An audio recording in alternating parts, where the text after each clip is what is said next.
Hi guys and welcome.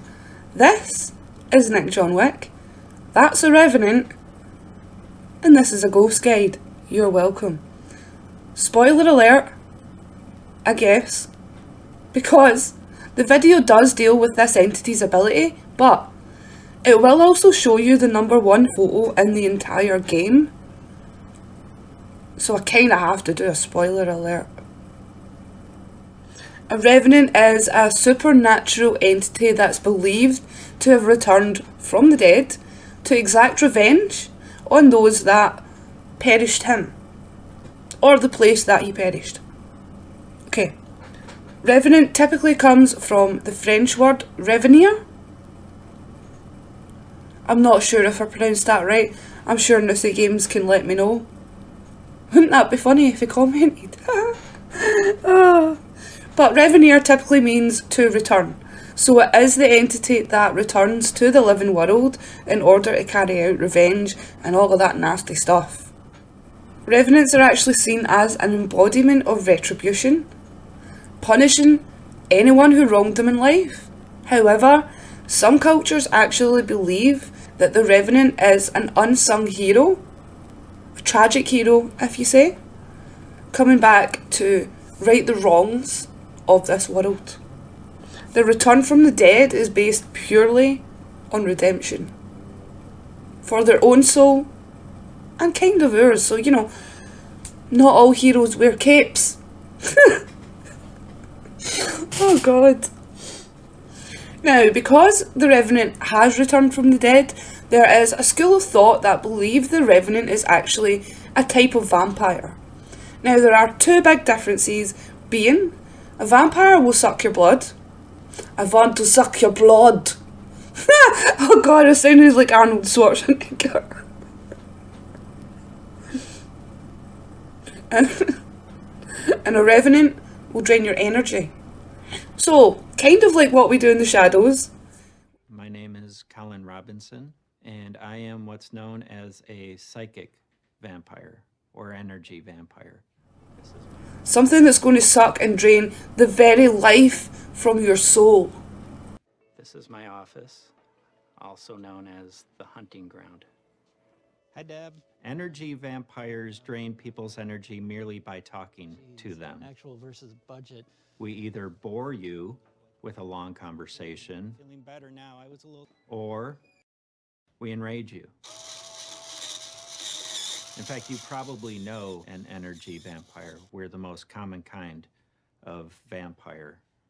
And we are the only kind of vampire that can drain another vampire's energy. Now, I have a few theories about the Revenant.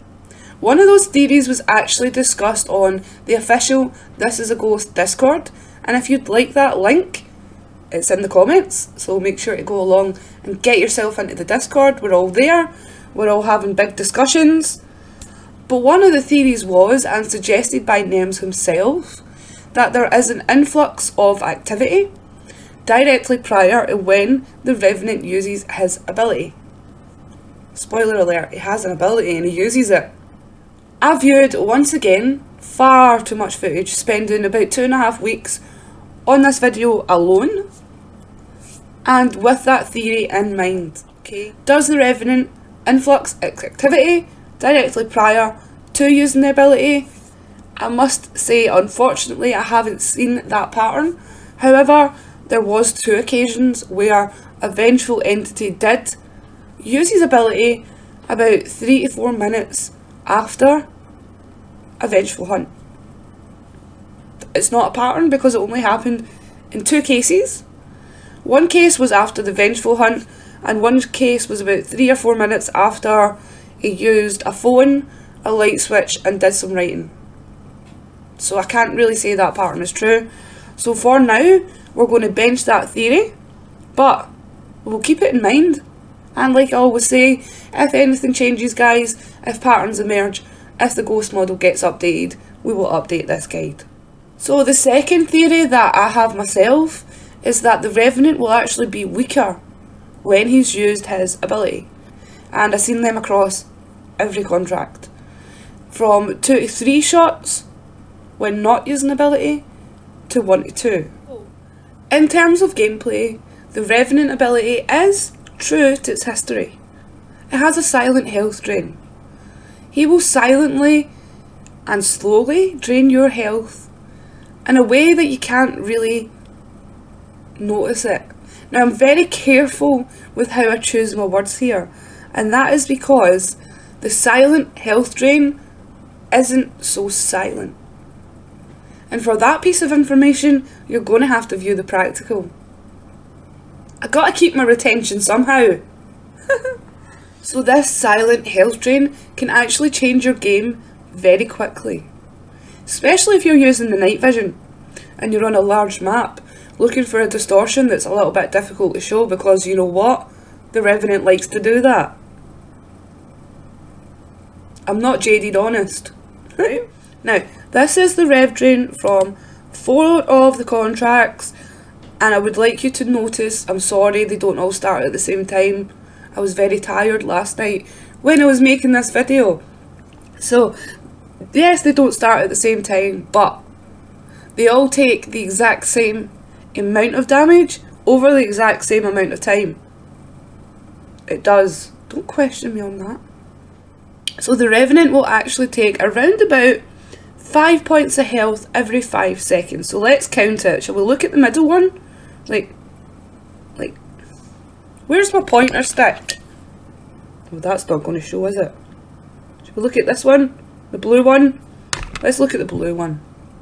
1, 2, 3, 4, 5. Move. 1, 2, 3, 4, 5. Okay, every 5 seconds you're getting a bit of damage. Now, doesn't look a lot, right? But over the course of maybe 2 minutes, this is going to change your game completely. Especially if it's at the start of the game. Especially if it's vengeful. You're welcome. So in terms of gameplay, use your night vision very wisely. As soon as you start seeing Revenant being a possibility, and by that I mean cursed object and no orbs, be careful with the night vision.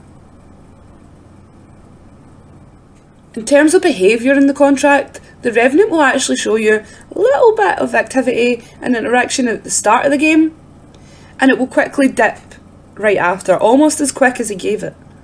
That can leave you with a very quiet game. Do you see how it translates? Can you read between the lines? Quiet game. It's a quiet entity. Beautiful things happen. Oh god, I'm crazy. In terms of speed and agility, the Revenant is really not the most agile entity at all. He has been known to be fast. Rarely. The thing that he does the best is his ability, and entities that do use their ability a lot, like a Revenant will, tend to be on the lower end of what the spectrum says in the journal. So as you can see here, just like the poltergeist, he actually has a speed of 150 to 400 centimeters per second, but the poltergeist is way faster all the time. Okay, I've never really seen a very fast Revenant run at me, in all honesty. Agility wise, the Revenant can jump out of a rune. Yes, even if it's correct, if you stand too close to that rune, you may get bit, so be careful with that. And that kind of falls in true to what you read right here in the journal. It returns from the dead with no specific goal, a true opportunist. Yes. I always find that everything in this journal, every sentence, is an actual deep descriptor of the entity, okay? It returns from the dead, so it's like a vampire, but it doesn't drain your blood. It drains your soul and your energy, okay? It has no specific goal, which kind of ties in with the activity in the contract. It has a lot of writing, a couple of overvoltage, ties into the vampire, so you can see how all these things kind of intertwine and link, and when you view contracts, guys, you will get a better knowledge of that entity, so I highly suggest you do. We have a lot of playlists starting to get put up, because I have far too much footage on that external hard drive. So what we're going to do is slowly upload poltergeist contracts, Revenant contracts, ghosts, all of them. and then you guys can actually view, no fluff, pure gameplay, not sped up, nothing fancy about it, and you can view that playlist and finally start to see the patterns that I'm talking about. You're welcome. Don't worry, it's coming soon. I'm trying my hardest, okay? I have a lot of things to do. I have so many videos I want to produce, I don't understand. So in terms of his ability, how do we counteract that? Very simple. There is only one thing you can do. Well, technically there's two. You can shoot it and banish it, or you can do the very easy thing of placing incense down. It works. If you place incense down within the range of where the entity currently is, doesn't have to be in his favourite room, okay? As long as the entity walks past it once, that's all you need. That's how much it works, okay? You will get up to 120 seconds interrupt ability. You can see that here where the arrows are flashing, right on that journal. Incense gives you that 120 seconds. You don't always get 120 seconds, sometimes you get 60. We will show you in the practical session what that looks like, but there is a little icon that comes up. It's a circle with a pulse in the middle. That will tell you that the incense is working and that your health is safe. What do you do if the incense doesn't work? He keeps taking your health. Let me just say, there's only been two reasons for this. The first one being that it was a tulpa. It wasn't a real revenant. A tulpa can still do the revenant ability, as well as all of the others at once. But when you place incense, it won't work. The other reason that it could be is that this entity is just too far away. It's out of range. Think about when you look for the distortion. You need to place that incense between 5 and 15 meters. I'm assuming it's the same with incense and abilities, okay? So the question then is, where is best to put the incense? Because that's going to be important. You only get 3 incense. If the revenant is vengeful, good luck. Imagine it, a vengeful revenant that you can't find the distortion for. You use 1 incense on the distortion, he starts hunting, you use it again, he drains your health, you have to fight him. So one final thing before we jump into that case, more often than not, I've actually identified a revenant personally by his ability. He's never gave me that last piece of evidence or the last 2 pieces. The revenant for me has always been identified by that thing, and that is the health drain. I have missed it. A few occasions I have perished because I wore the night vision too long. Also, I was doing a lot of talking and I wasn't concentrating. And no one told me, so I blame chat. In terms of Revenant, incense works awesome, you use it. If it's not working, you haven't placed it right. Sorry, I don't know what else to tell you. I try not to be as blunt about these things, but I'm Scottish. Anyway, so now that we're actually prepared, and I can guarantee your safety to my lawyers, we are ready to jump in to the practical session. We are going to watch a little bit of past gameplay from a Revenant. I'm going to show you that #1 photo. Keep watching, guys. It's for the stats. Anyway, I'm going to show you that #1 photo. I'm going to show you the Revenant health drain, the visual that you get. There's a lot of more intricate details coming up in that gameplay.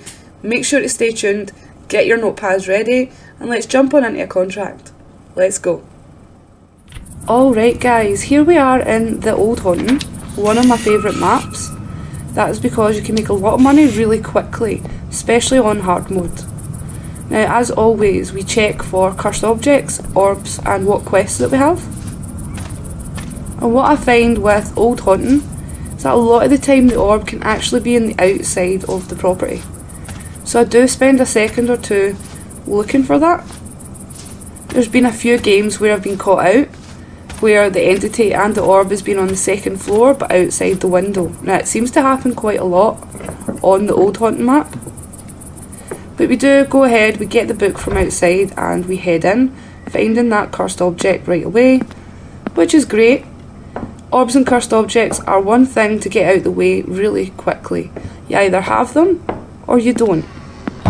Now that being said, orbs don't always show right away. It may take a second or two for them to show. But it is two types of evidence, guys, that I always suggest you either put in or cross off right at the start of the contract. Now against the Revenant, you will be wearing night vision at times to find that distortion, to look for cursed objects. You have to be careful with the Revenant. In all of the footage that I have viewed, yeah, that's quite a lot of it, the Revenant distortion, it did take a little while to actually come out. That forces you to use the night vision more, and if the Revenant uses his ability really quickly, yeah, bad things can happen. And as you can hear, he actually throws some cutlery, which is obviously going to be somewhere downstairs. And again. But one thing I do suggest when trying to find the entity's favourite room is to look for where the activity does happen first. We still have to come up to the attic, or the loft as we say in Scotland, to find those cubes. But as soon as we do that, we head back down the stairs to try and see what has actually been moved. Of course, we're not going to get an EMF reading off it because it happened more than 30 seconds ago. But just to try and see what's been happening downstairs, we do find a date of death and fingerprints and an EMF 5. Now this is very, very typical of a Revenant, to give you two pieces of evidence really quickly at the start of a game. And because he hasn't shown us the distortion, I go ahead and place incense down, just roughly where most of the activities started happening. We did find the distortion outside in the terrace entrance. So we do set our equipment up there, and we also have another check for orbs, because, you know, they can be tricky little things. The Revenant doesn't really like us going into his favourite room or hanging around here for too long, so he tries to scare us a little bit. You know, playing into his nature of being a little bit of a vampire, he starts bursting lights and causing an overvoltage. Doesn't scare me, since, you know, I'm Scottish, in case you haven't gathered that by now. But in terms of activity, the Revenant is kind of active at the start, and it kind of peters off towards the middle and end of the contract. Now at this point I pretty much give up on hunting for orbs, and I put evidence into the journal, being cursed objects, fingerprints and EMF 5. Crossing out orb shows us a situation between a tulpa and a Revenant, which is great.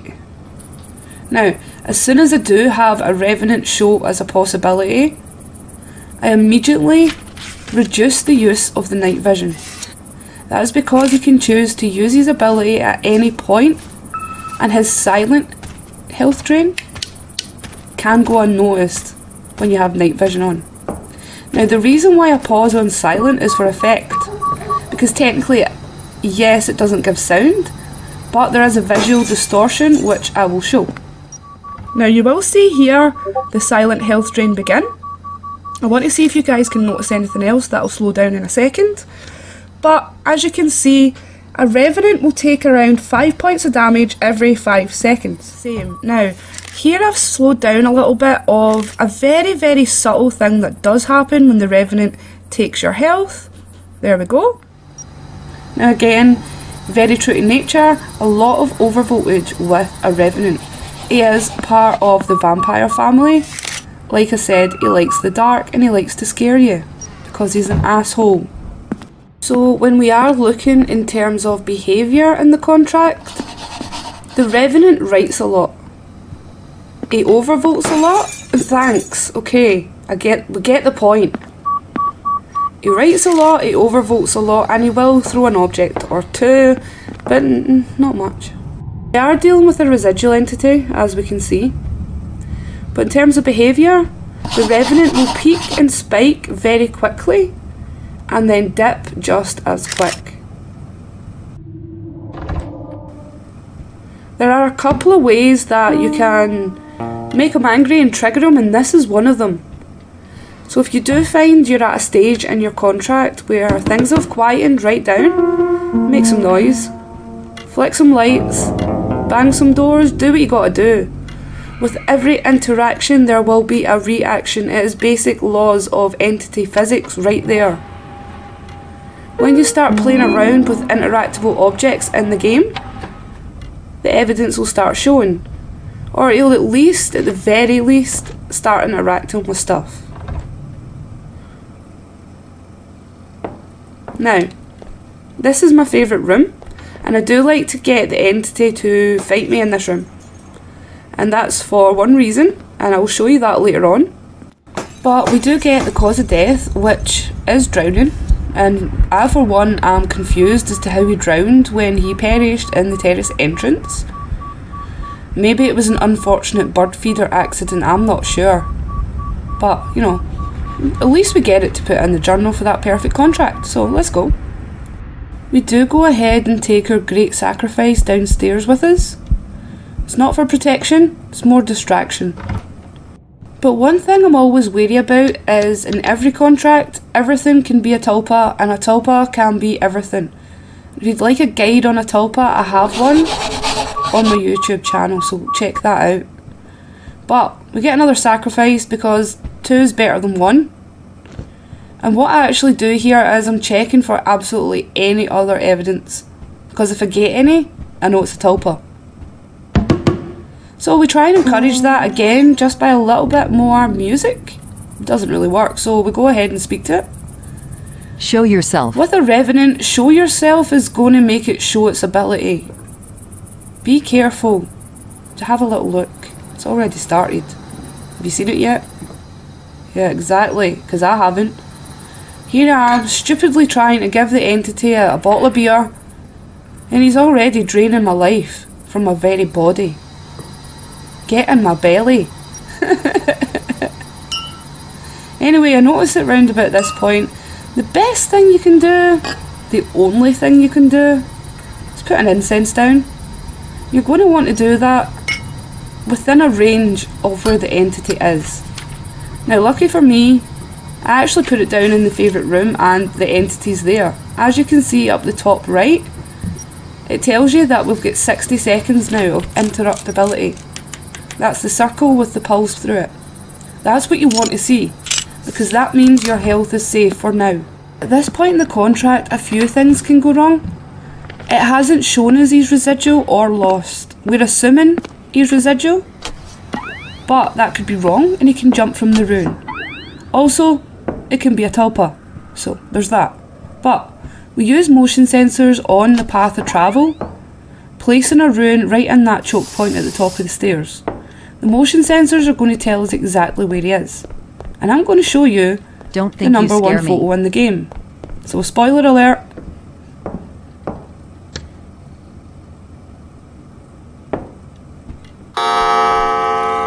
Now this photo is going to get you a lot of money, you're welcome. Always make sure to have your UV light on or it won't show. But it's going to get you $666, euros, pounds, I don't know. But anyway, back to the contract. Now, so I'm triggering the entity by speaking What's to your it. favorite room? It works really well, but be careful. Attack me. Because it usually results in an entity Attack using me. his ability, and the Revenant can, prior to and during the hunt. This makes it a little bit spicy. But it does speed things up, and I have a little bit of patience issues. My theory is that a Revenant will be weaker when he's used his ability. The contracts that I've viewed, he's used his ability and I've banished them in 1 or 2 shots only of holy water.